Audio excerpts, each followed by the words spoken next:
Bueno, entonces ahora sí vamos al concepto de arqueología en Foucault, que como les dije recién, esto se corresponde con como la primera parte de la obra de Foucault, eh, y la arqueología en Foucault es como un método. eh, en las ciencias sociales la arqueología es una ciencia, ¿no? Ahora, ¿qué hace la ciencia de la arqueología? Olvidémonos de Foucault por un rato. ¿La arqueología qué hace? ¿El estudio de la arqueología en qué consiste? ¿Quién puede decirme qué es la arqueología? No, la arqueología es una ciencia que estudia qué cosa. Cuando vemos a un arqueólogo, estudia civilizaciones antiguas, claro, Cintia, perfecto. Una civilización antigua. Por lo general civilizaciones que no existen más, ¿no? Y la arqueología, entre otras cosas, lo que hace es buscar, claro, para encontrar esas civilizaciones antiguas, ¿qué tiene que hacer? Tiene que excavar, porque suelen estar enterradas, porque el paso del tiempo las ha ido enterrando, ¿no?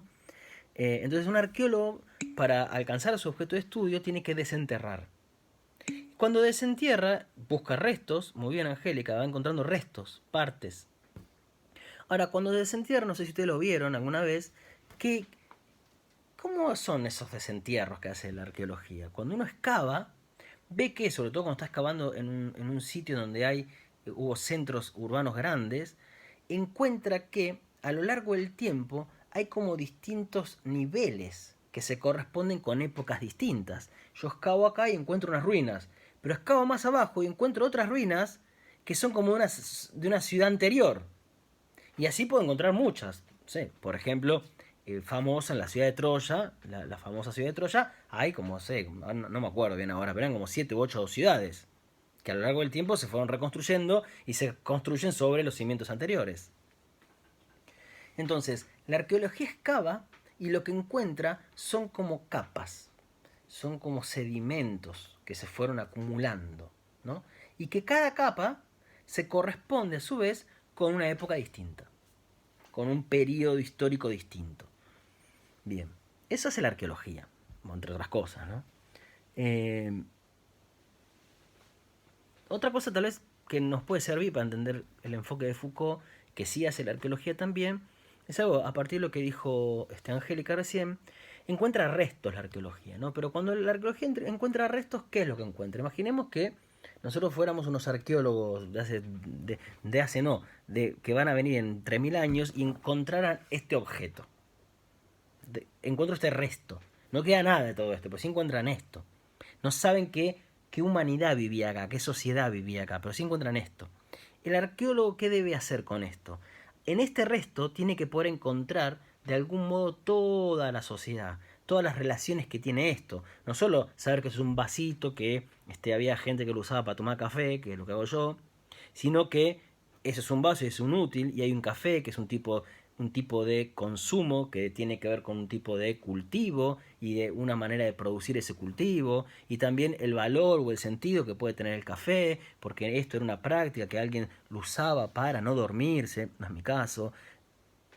Puedo, a partir de un elemento, voy reconstruyendo las relaciones que tiene este elemento con los otros elementos de la misma época.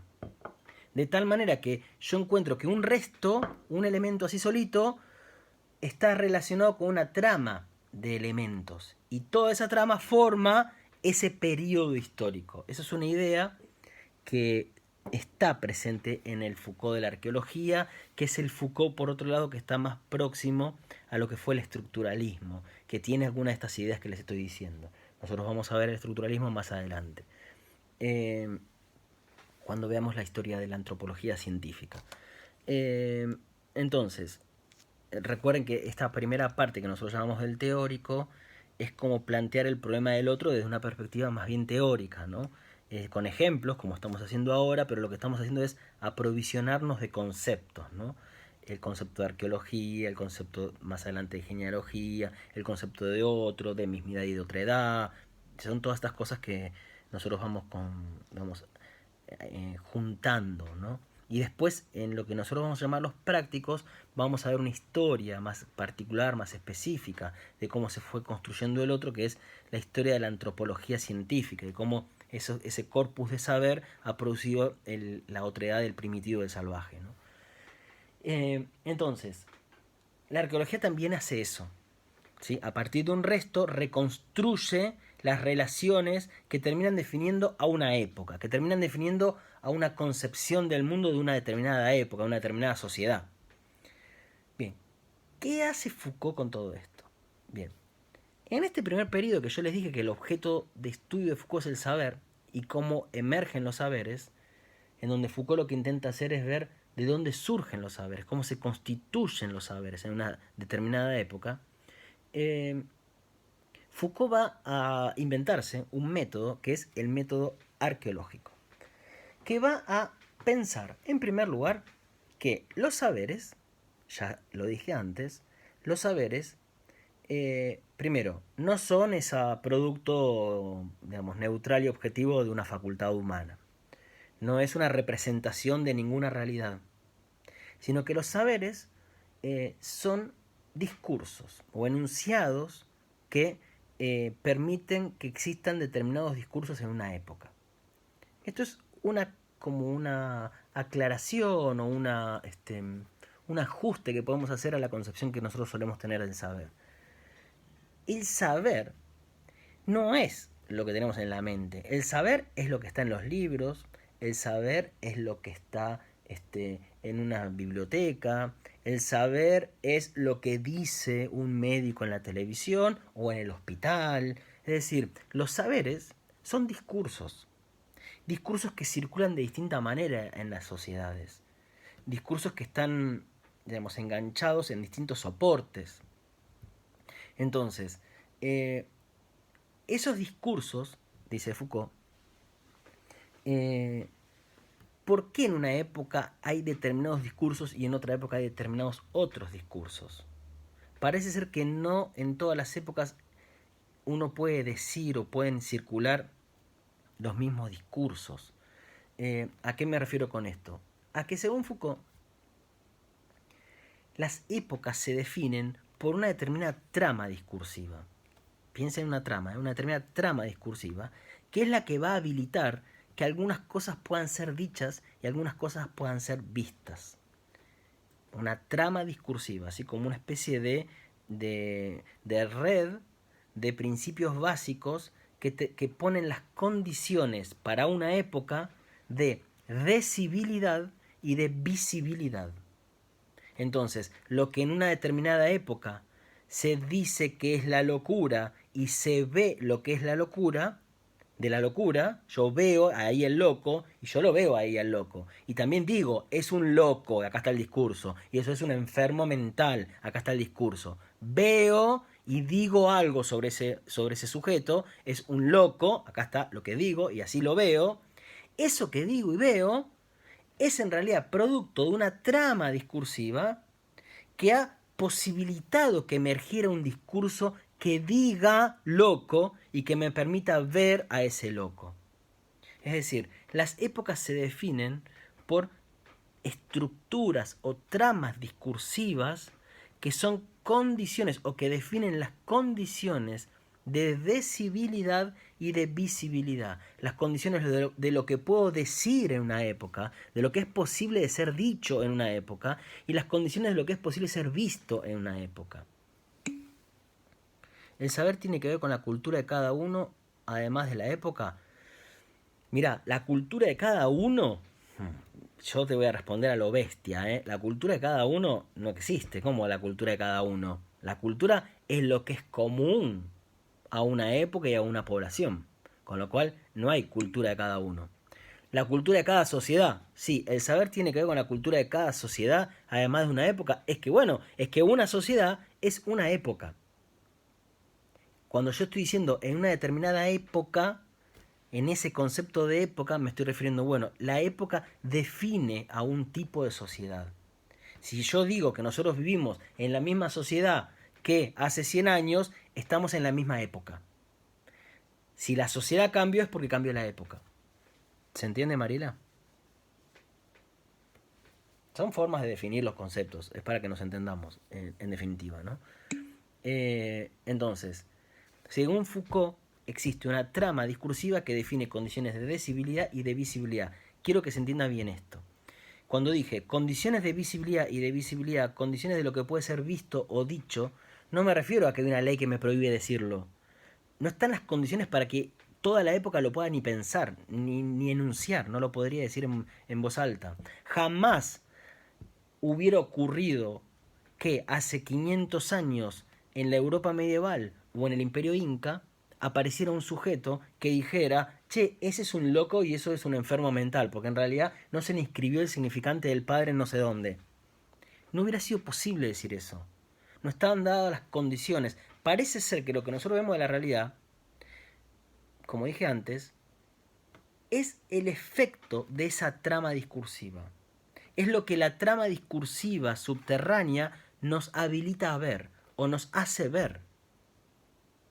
Y parece ser que la realidad puede ser vista de muchas maneras. ¿Por qué? Y porque tal vez la realidad no es una cosa, sino muchas maneras, que es lo que dije antes. Entonces, para Foucault, el objeto de estudio locura, o la locura, tal como nosotros todavía la seguimos entendiendo, se constituye como objeto de estudio, eso es, lo que estudia una determinada disciplina, corpus de saberes y de discursos, la psiquiatría, todo eso es nuestra concepción de la locura. Bien, ¿de dónde salió eso? ¿Salió porque un científico se avivó y descubrió lo que nadie había descubierto antes? Logró correr ese velo y ahí vio lo que había atrás y justo hasta él nadie lo había visto.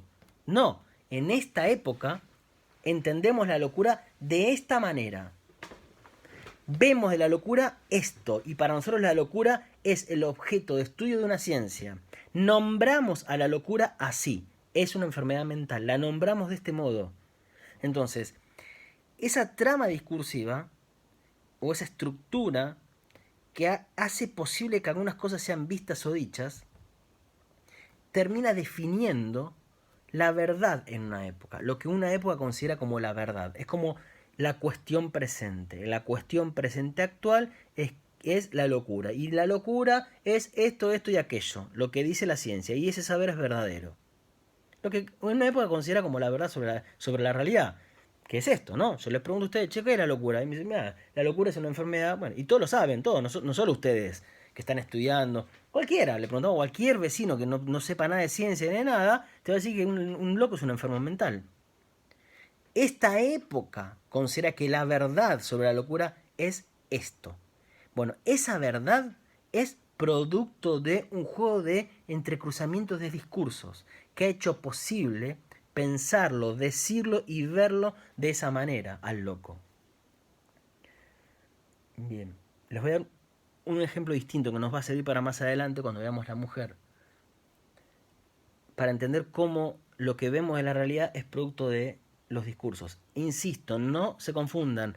No es que el discurso me tapa y no me deja ver bien la verdad. No me deja ver bien la realidad. No, la realidad no es una cosa. El discurso me hace ver y construir una realidad. No es que son velos que me estaban ocultando la realidad. No. La realidad será el efecto de esas estructuras discursivas. Eso es lo que es difícil de entender, porque es una concepción a la que no estamos acostumbrados. Pero les voy a dar un ejemplo. Hace unos años, creo que en Perú había sido, habían matado a dos chicas argentinas que estaban visitando Perú y estarían de mochileras, creo que estaban. O ni siquiera, creo que estaban en una excursión. Entonces, cuando llega la noticia, lo que se escuchó repetidamente es que, entre otras cosas, el problema había sido es que estas dos chicas estaban solas. Y había dos chicas solas. Y entonces un tipo las había matado. Acá está el discurso. Las chicas estaban solas. Se dice eso. Y cuando yo veo a esas chicas, veo a dos chicas solas. Como cuando yo veo caminar a las 12 de la noche a una chica en el barrio y veo que está sola. O si veo a dos chicas, veo que están solas las chicas. Y estoy viendo eso.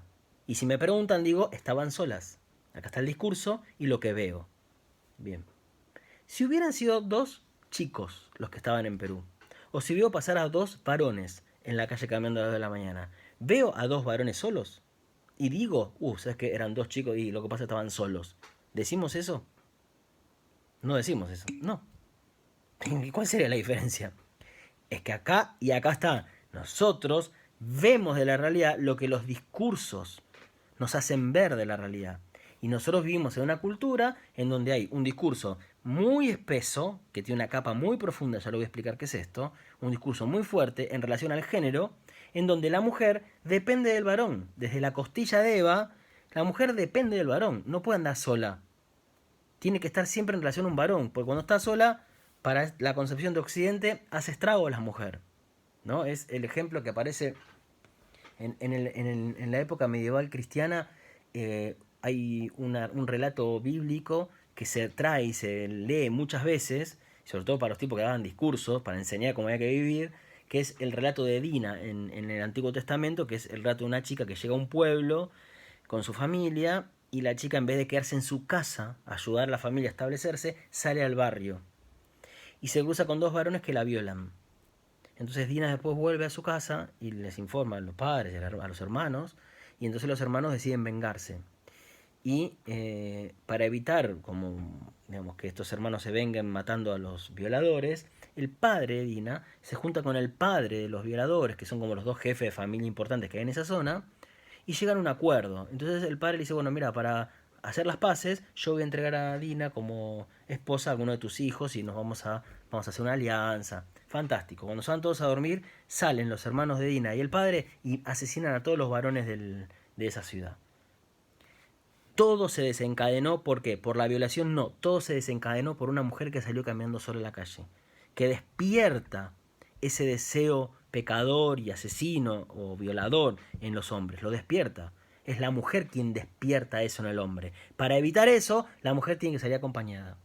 No decimos eso de los varones porque la construcción de los varones fue otra.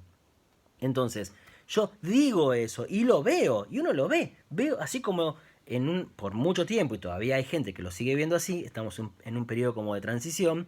Hay hombres que ven que cuando la chica estaba en la parada de colectivo con una minifalda y un escote, eso lo estaba invitando a ir a hacerle algo a la chica, porque ella lo estaba provocando. Y ve eso, y el tipo lo ve, y hasta no hace mucho se veía eso y se decía eso. La piba se lo estaba buscando. Todavía se escuchan esas cosas.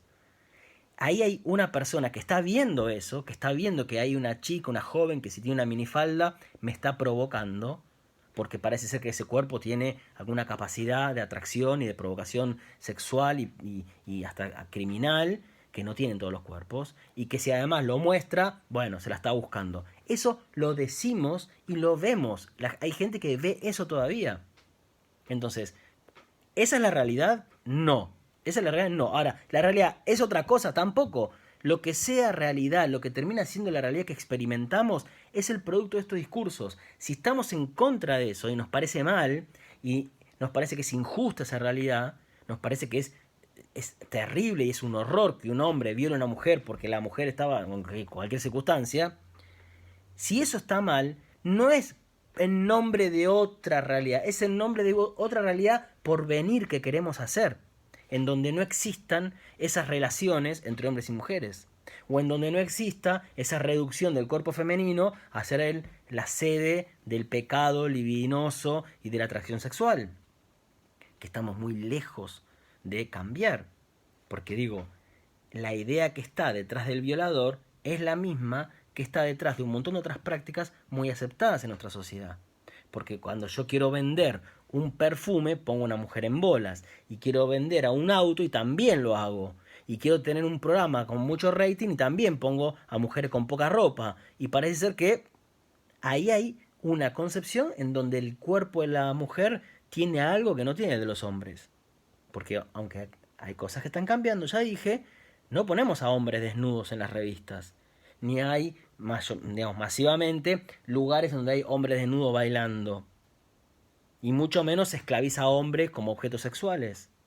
¿Eso con qué tiene que ver? Con que vivimos en una época en donde los discursos han generado una concepción, una realidad en donde el cuerpo de la mujer es la sede de ese deseo, de ese atractivo, de esa potencia sexual, no el hombre. Entonces, condenamos al violador, pero ojo, porque la concepción del violador es la misma que la de todo lo otro, ¿eh? Es la misma. Es como cuando se discute en relación al Islam o a algunos países musulmanes, ¿no? Que cubren a la mujer. Y uno dice, qué horror, mirá cómo la cubren. Bueno, sí, pero detrás de la concepción de algunos musulmanes, no son todos, pero de algunos que cubren completamente a la mujer, se encuentra la misma concepción que yo encuentro en la concepción occidental, en donde yo descubro a la mujer para explotarla, para sacar una renta económica. La descubro porque es una esclava sexual, o la descubro porque es una modelo que aparece en las revistas, o la descubro porque es una modelo que baila en la tele. Pero es la misma concepción. ¿Por qué la cubro? Porque entiendo que en el cuerpo de la mujer hay algo de una potencia peligrosa y no la quiero. ¿Por qué la descubro? Porque esa potencia sexual que puede ser peligrosa ahora me puede dar dinero. Es la misma concepción. Ojo, es la misma concepción. Bien, lo vemos, es toda nuestra época que ve eso, porque todos vemos esos ejemplos que les estoy dando y vemos que la mujer es eso, es ese cuerpo del deseo, del atractivo, etcétera. Así lo vemos y así lo nombramos. ¿Esa es la realidad? No, pero es la realidad que hemos construido. Es el producto de determinados discursos. Bien, con la locura pasa lo mismo. Con la locura pasa lo mismo. Y ahora es más difícil tal vez, porque este ejemplo estaríamos más de acuerdo en aceptarlo, creo yo, no sé. Díganme si están en desacuerdo con lo que digo, pero yo estaría de acuerdo. Ahora, con la locura pasa lo mismo. Cuando Foucault dice que la locura es efecto de una práctica discursiva, que es efecto de una trama discursiva, que nos hace ver y decir y nombrar de una determinada manera a la locura, lo que dice es que no existe la locura. Está diciendo lo mismo que yo decía sobre la mujer, que eso es una construcción de una época. La locura no es que, no, me dirán, Guido, no es lo mismo. Es lo mismo, es justamente lo que quiero que entendamos, es lo mismo. El loco, la mujer, el negro, el homosexual, son construcciones, son construcciones. Construcciones discursivas que después, eso va a estudiar más adelante Foucault, suponen relaciones de poder, pero son construcciones. Muy bien, entonces, dada una cuestión presente, dado un problema, el problema del loco, el problema de la mujer, entendemos que una época nombra y ve a ese objeto dependiendo de esa trama discursiva que pone las condiciones de la decibilidad y de la visibilidad, de lo que es posible de ser dicho y lo que es posible de ser visto en una época. Para ver otra manera hay que cambiar de época, que en el mejor de los casos sería lo que nos podría estar pasando con este cambio que dije que había en relación a la concepción que hay de la mujer. Ahora, además de esa trama, que es esta como estructura sincrónica que estoy explicando, una determinada trama, como una malla que permite que algunas cosas sean visibles y dichas, Foucault dice que los discursos tienen una espesura discursiva. Y acá viene la arqueología. Es decir, cuando yo represento a la mujer como lo hace, por ejemplo, una publicidad de la televisión, y una publicidad de la televisión es un discurso, es uno de esos discursos, y represento a la mujer que va a hacer compras como un ser que te consume la vida, si le das la tarjeta de crédito a tu mujer, te funde y aparecen esos dos matrimonios, ese matrimonio, bueno, no voy a decir ninguna barbaridad por si después me miran, y la mujer va al shopping y sale feliz con todas las bolsas, y el marido va atrás, qué mujer no para de comprar. Ahí hay un discurso que nombra de una determinada manera a la mujer, ¿no? Bien. Foucault dice que esos discursos tienen una espesura. ¿Qué quiere decir una espesura? Que esto es la capa superficial del discurso, pero para que esto exista, no solo hay unas relaciones sincrónicas, un entramado de una época que termina definiendo las condiciones, también este discurso está apoyado sobre otros discursos. Sobre otros discursos. Tienen como una profundidad, una densidad discursiva. Una densidad discursiva que, dice Foucault, permite que algunos elementos puedan pasar de capa en capa. Básicamente, cada capa es distinta de la anterior.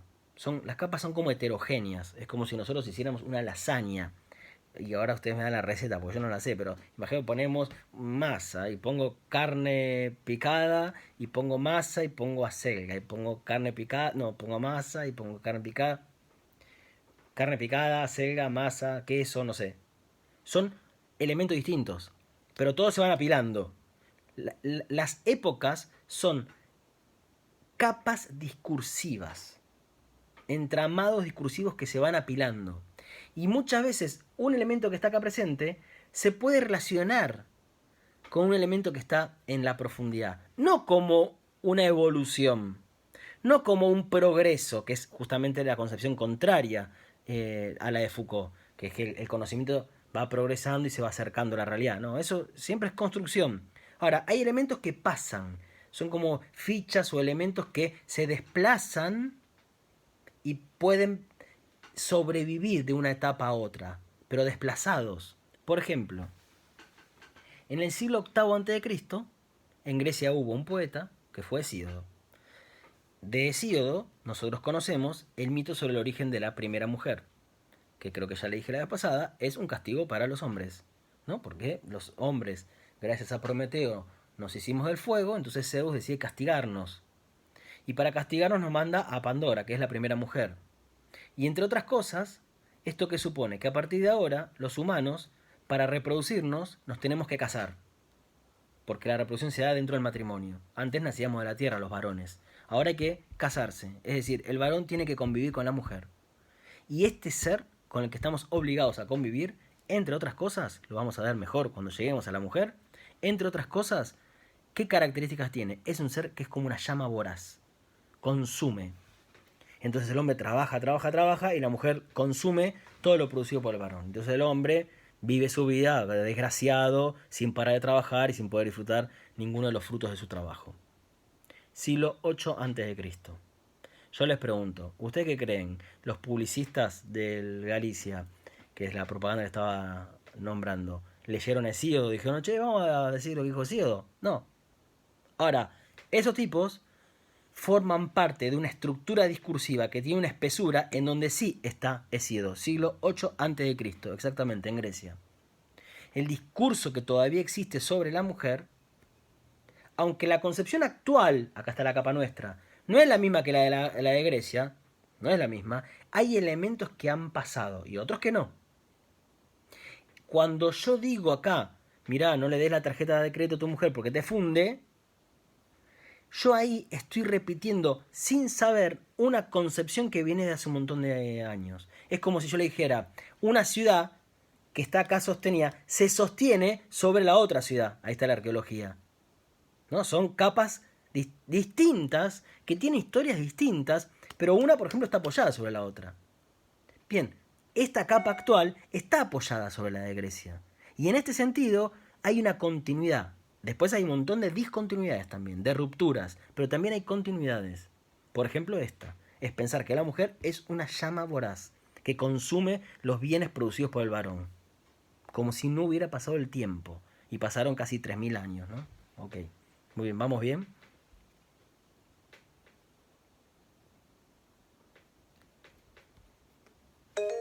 Sí. Bien, sí, levanta la mano el alumno Ignacio. Recreo, así ya vamos al recreo, un momento. Eh, entonces, la arqueología, ¿qué sería? Para poder entender de dónde brotan los saberes, cómo surgen las verdades, yo también puedo excavar y ver cómo a lo largo de la historia han existido capas distintas. Y los elementos, eso que era este vasito, pueden estar en relaciones distintas, en capas distintas, y por lo tanto tomar significaciones distintas o valores distintos en una determinada época. Y que tal vez, si yo me voy a una época distinta, la locura es nombrada de otra manera y se veía otra cosa en el loco. Si yo me voy a la antigua Grecia, la locura, la manía, ¿qué se veía de un loco? El loco era principalmente el que estaba poseído por un dios. Se veía eso. Y yo no decía enfermo mental, alienado, decía poseso, no sé, como lo dijeran en griego, decían manía, ¿no? Que es la palabra griega. Ustedes me dirán, Guido, sí, pero eso es una estupidez. Los locos no estaban poseídos por una divinidad. Esto lo decimos nosotros. Nosotros creemos que la locura es una enfermedad. En Grecia no se creía una enfermedad, se creía una alteración vinculada con los dioses, con lo sagrado. Y vamos a ver que en el Renacimiento, es lo que estudia Foucault, el loco no estaba asociado ni a una posesión divina, ni a una enfermedad mental. Está asociado a una determinada visión sobre el fin de los tiempos, por ejemplo. Y el loco era ese. Y no era un enfermo que había que curar y que había que mandar al psiquiatra y que tenía que tomar pastillas. No, es otra cosa la locura. Bueno, digo, pero es mentira eso, me pueden decir. No, no es que es mentira. Es como yo le dijera, bueno, es mentira la concepción de la mujer como una madre o como lo que fuera. Y no se trata de cuál es la verdad o la falsedad de las cosas. Porque la realidad no es una. Se trata de cómo fueron construidas esas cosas.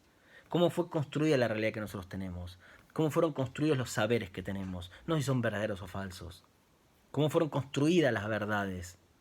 Porque las verdades son formas de ejercer el poder. Entonces no importa la verdad o la falsedad. Tal vez lo que importa es justamente es lo importante. Que un saber sea importante, que una representación sea importante, que una representación sea vital, que un saber sea vital o que sea antivital, que genere justicia o injusticia, o si quieren dominio o liberación. Tal vez lo que importa en los saberes es eso, y no simplemente si son verdaderos o falsos. Y nuestras cabezas están obsesionadas con lo verdadero y lo falso. Que en algunas cosas pueden servir las categorías de lo verdadero y lo falso, pero tal vez en otras no. Y nuestra época, o si quieren, gran parte de la historia de la filosofía y de la ciencia toma este valor de la verdad como un valor absoluto, como si las cosas se resolvieran ahí. Y entre otras cosas, lo que muestra Foucault es que no, es que los saberes, las verdades son efectos. Lo que hay que entender de los saberes no si son verdaderos o falsos, es cómo fueron hechos, en qué dispositivos, con qué alianzas de poder, ¿no? En qué relaciones sucias, humanas demasiado humanas, como diría Nietzsche, ¿no? Han sido producidos. Eso es lo que importa del saber. Bien, ese es el concepto entonces de arqueología. ¿Estamos bien?